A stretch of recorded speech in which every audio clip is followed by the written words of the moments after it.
Assalamualaikum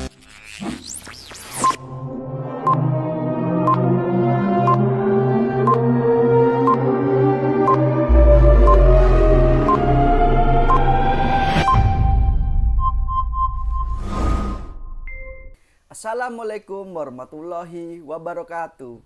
Halo anak-anak, bagaimana kabar kalian di rumah? Tentunya harus selalu sehat dong, dan juga harus tetap semangat belajar walaupun di rumah. Nah, bagaimana kalian sudah dapat buku sosiologinya? Cepetan harus dapat karena materi semua ada di dalam sini. Walaupun pembelajaran sekarang lewat online juga bisa kalian mencari materi di online. Tugas bagaimana yang kemarin? Sudah ngumpulin lewat Google Form? Saya tunggu secepatnya. Karena nanti saya akan nilai juga dan saya absensi lewat tugas tersebut. Nah, untuk materi yang akan kita bahas adalah lanjutan materi yang minggu kemarin, tetapi sub materinya berbeda. Nah, bagaimana kelanjutannya? Apakah akan seseru dan semenarik kemarin tentang pembelajaran sosiologi ini? Ayo, kita akan belajar kelanjutan materi berikutnya. Oke? Nah, kita masuk materinya tentang kelompok sosial, tetapi submaterinya berbeda. Minggu kemarin, pertemuan kemarin, kita membahas tentang konsep dasar kelompok sosial. Ada yang ingat nggak? Ayo diingat dulu. Kemudian yang kedua adalah pembentukan kelompok sosial. Dan sekarang yang akan kita bahas di sini adalah ragam kelompok sosial serta partikularisme dan eksklusifme kelompok dalam masyarakat. Apa itu? Ayo pelajari. Nah, ini dia. Ragam kelompok sosial serta partikularisme dan eksklusifisme kelompok dalam masyarakat. Biasanya kalian kan berbaur di dalam masyarakat. Jadi itu harus mengerti. Nah, individu dalam kelompok sosial cenderung berinteraksi dan saling memahami untuk mencapai tujuan bersama. Adanya interaksi dalam mencapai tujuan menunjukkan suatu kelompok dapat mengalami perkembangan dan perubahan. Tidak stagnan sampai di situ. Hingga akhirnya para kelompok tersebut ingin menunjukkan bagaimana dia berkembang dan bagaimana dia berubah. Rata-rata kan berkembang dan perubahannya menuju ke arah yang positif.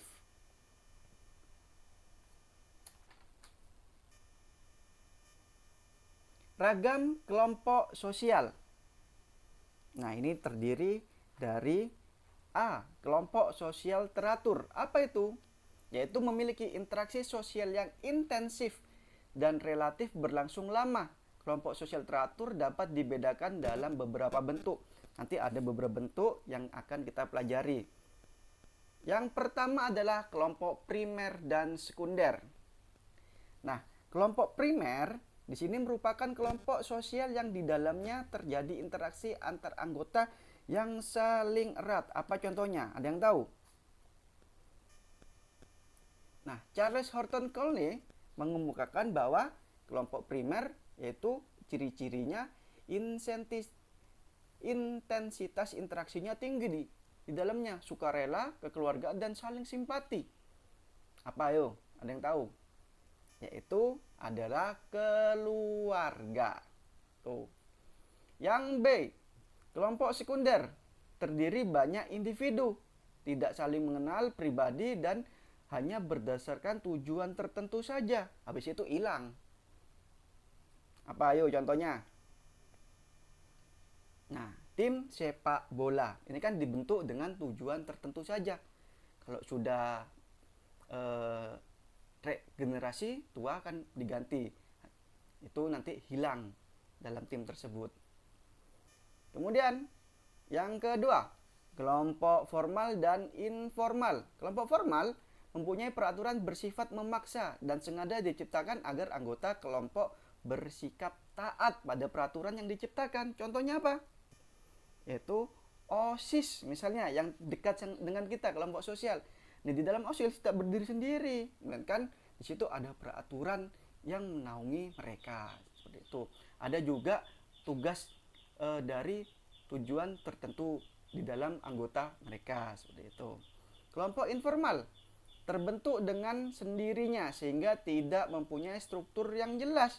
Apa tujuannya nggak ada, apa nama anggotanya nggak ada, seperti itu. Contohnya apa? Kopdar misalnya, ketemuan ngopi di kafe berung Dima boleh marah tuh. Jadi di sini tidak ada tujuan yang jelas, hanya saja berkumpul, misalnya gosip kek, ngatur mabar kek, itu dia. Kemudian yang ketiga, kelompok referensi dan membership. Kelompok referensi merupakan sekelompok orang yang nyata mempengaruhi perilaku seseorang baik secara langsung atau tidak langsung. Apa contohnya?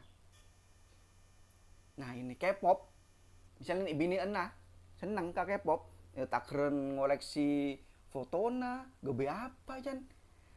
Itu tujuannya adalah dia mempengaruhi orang tersebut agar sama dengan dirinya, agar ngefans pada dirinya. Nah, baik secara langsung tidak langsung. Nah, rata-rata kalau di Indonesia kan tidak langsung. Dia hanya menonton lewat media sosial. Seperti itu, TV, berita, kemudian Instagram, Facebook, dan lain-lainnya. Nah, itu. Kemudian kelompok membership merupakan kelompok yang secara fisik menjadi anggota kelompok dan diperlukan kartu sebagai keanggotaannya. Ini lelaki yang tahu biasanya. Apa yuk? Futsal. Kalau kalian futsal misalnya, karena ada membernya di sana. Nah, setiap tim futsal atau misalnya perorangan memiliki kartu member yang digunakan dalam main per minggu, seperti itu. Jadi harus ada diperlukan identitas dari anggota member tersebut. Lanjut, kelompok 4, in group dan out group. Nah, kalau in group ini dilandasi oleh faktor simpati dan kedekatan secara pribadi dengan anggota kelompok lain. Di dalamnya sifatnya cenderung bersifat ramah, sopan, dan saling peduli dengan satu sama lainnya. Apa? Arisan, bo. Nah, misalnya salah satu ada yang bersimpati, berbelasungkawa. Itu justru menambah simpati mereka. Dengan cara apa? Dengan cara datang dan menyemangatinya, seperti itu. Misalnya ada yang anaknya nikah, kemudian saling membantu, seperti itu. Itu in group. Sudah ditandai faktor yang ada di situ. Kemudian out group adalah kebalikan dari in group, yaitu adanya perasaan antipati, tidak bersimpati, tidak mau, tak ada tahu ke orang lain, seperti itu. Dan orang yang berada di luar kelompoknya dianggap tidak memiliki kesamaan tujuan. Apa ya contohnya? Debat, lomba debat, bener lomba carok, debat. Ini yang positif kalau debat. Sehingga para lawannya di sini tidak ada perasaan antipati, itu saling bersikuku siapa pemenangnya, saling apa ya istilahnya ya, saling mengklaim, saling siapa yang hebat, seperti itu. Kan tidak ada tujuannya satu sama lain, cuma satu kelompok itu ada tujuannya. Itu yang dinamakan out group. Yang kelima, kelompok okupasional dan volunteer. Apa? Ada yang tahu? Okupasional di sini merupakan kelompok profesi yang dimana biasanya akan berupa sebagai bentuk akan asosiasi dan ikatan. Contohnya di sini adalah Ikatan Dokter Indonesia. Itu ada organisasinya yang menaungi mereka. Juga ada dasar-dasarnya yang menaungi mereka. Seperti itu. Jadi istilahnya adalah dia dibutuhkan oleh masyarakat sekitar. Kemudian yang volunteer, sebuah kelompok yang dimana memiliki sebuah kepentingan bersama yang dimana juga tidak memiliki perhatian dari masyarakat. Ini seakan-akan orang yang menjadi kelompok volunteer itu mempunyai sikap simpati dan empati yang luar biasa. Contohnya adalah relawan. Tanpa dibayar pun, tanpa dikasih apapun, dia rela untuk terjun langsung menolong masyarakat. Kemudian yang keenam, kelompok Gemeinschaft atau paguyuban dan Gesellschaft atau patembayan. Paguyuban bentuk kelompok bersama yang anggotanya diikat oleh hubungan batin, murni, alami, yang kuat. Contohnya apa? Ada yang tahu? Contohnya adalah keluarga besar. Gitu. Keluarga besar atau RT RW. Nah, di situ misalnya ya ada keperluan yang mendesak, bisa dibantu. Misalnya di RT RW ada kerja bakti, ya saling tolong menolong, gak mau cuek. Nah, itu yang dinamakan adalah paguyuban. Kemudian patembayan atau geshaft, kelompok sosial yang terbentuk atas adanya persamaan atau kepentingan atau tujuan. Apa contohnya? Ikatan mahasiswa. Dan ini cenderung singkat. Kalau paguyuban cenderung terikat selamanya. Kalau patembayan ini tergolong singkat. Nah, apakah keluarga besar bisa bubar? Gak bisa. Patembayan bisa bubar? Bisa. Misalnya ikatan mahasiswa Situbondo atau ikatan mahasiswa sosiologi. Nah, ini berkuliah di dalam satu kampus, kemudian membentuk ikatan, setelah lulus kan pulang ke rumahnya masing-masing, gak bisa berkumpul. Nah, itu yang dinamakan patembayan. Dan juga perbedaannya dengan paguyuban.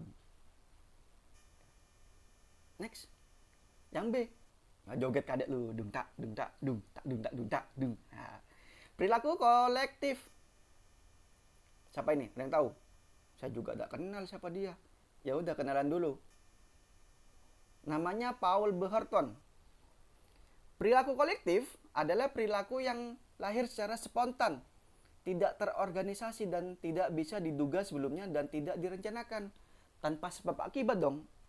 Kumpulnya gitu aja, setelah itu bubar, gak ada apa-apanya. Apa contohnya? Ada yang tahu? Nanti dulu. Oke, yang pertama adalah kerumunan. Merupakan kelompok sosial yang ditandai dengan berkumpulnya orang-orang, tetapi sebatas saja tanpa perorganisasian yang jelas, spontan dan tidak terduga. Seperti itu. Jadi kerumunan saja, setelah itu bubar barisan masing-masing. Tidak boleh lah. Masa iya norok kabungkon kabi? Enggak kan? Bos tak bengkon doh. Nah, ini yang pertama. Kerumunan berartikulasi. Yang artinya adalah kerumunan yang mempunyai pusat perhatian dan persamaan tujuan sebagai penyalur ingin saja. Contohnya itu adalah nonton konser. Inginnya kan sama. Itu, lihat musik. Nanti pulang masing-masing. Cek apa ada molena. Kemudian yang kedua, kerumunan sementara. Tidak ada janjian. Dan rata-rata di sini menyenangkan. Contohnya adalah jogging di CFD. Nah, itu kan ketemu tanpa didasari dengan adanya niatan. Jogging, CFD alun-alun, ketemu kanjana bareng. Mari kan moleh. Nah, itu. Kemudian yang ketiga adalah kerumunan berlawanan dengan norma hukum, tawuran. Nah, nggak boleh nih. Ini perbuatan negatif dan melanggar hukum negara. Ada sanksinya, sanksi sosialnya.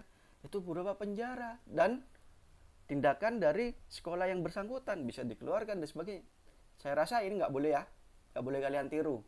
Ini hanya sekedar kalian tahu saja tentang kerumunan itu. Yang kedua adalah publik.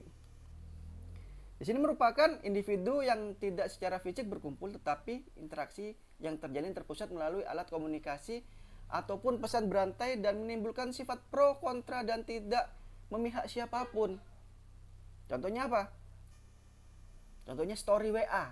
Misalnya si A story WA tentang harga BBM itu naik lagi. Kenyataannya benar. Nah, di dalam tersebut orang yang membaca story WA mempunyai angan-angan. Sifat pro. Dia setuju dengan kenaikan BBM, alasannya bla bla bla bla. Kemudian si B yang membaca story WA-nya, dia kontra, tidak setuju dengan alasannya bla bla bla bla. Kemudian yang terakhir adalah dia tidak memihak siapapun. Dinala tekak naik tak naik, tak ada pengaruh nanggang kok kan, kayak itu. yang bersifat publik. Dia menyalurkan sebuah berita melalui publik yang bisa dibaca semua orang, ataupun internet juga bisa. Story WA, IG, Facebook, dan lain sebagainya. Tuh. Yang C, kelompok sosial berdasarkan tujuannya. Mempunyai tujuan apa di sana? Menurut Charles Zottrow, ini kelompok sosial berdasarkan tujuan ada banyak. Yang pertama adalah kelompok percakapan sosial. Ini yaitu tujuannya untuk mencari teman dan kenalan baru untuk memperluas wawasan dan pergaulan. Ayo apa? Minta nomor WA na si mun beda cewek, mun beda cowok. Ini khususnya anak-anak muda. Ini menjadi sarana sebuah perkenalan. Seperti itu. Facebook, add. IG, follow. Wah, itu dia. Itu yang dinamakan kelompok percakapan sosial. Yang kedua, kelompok rekreasi di sini di mana ada suatu kelompok yang menginginkan suatu rekreasi dan menjadi sebuah organisasi atau tim untuk menyusun bagaimana kegiatan rekreasi tersebut. Kelompok keterampilan rekreasi. Nah, di sini juga sama dengan kelompok rekreasi tapi beda tujuan. Ya, ini adalah untuk meningkatkan keterampilan dari yang akan diajak tersebut. Misalnya outbound seperti itu dilaksanakan oleh LDK-nya OSIS. Di situ ada tim yang ingin membentuk karakter dari OSIS itu sendiri. Kemudian keempat, kelompok pendidikan.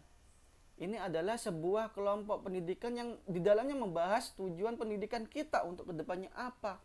Sharing, begitu. Misalnya ini banyak di daerah kampus. Tujuan ke depan dalam pendidikan kita masuk di fakultas atau ilmu ini apa.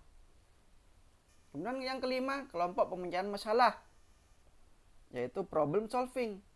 Misalnya kelompok tentang suatu pertemuan, suatu organisasi yang dimana di dalamnya membahas tentang bagaimana pemecahan kelompok terhadap individu di dalam kelompok tersebut.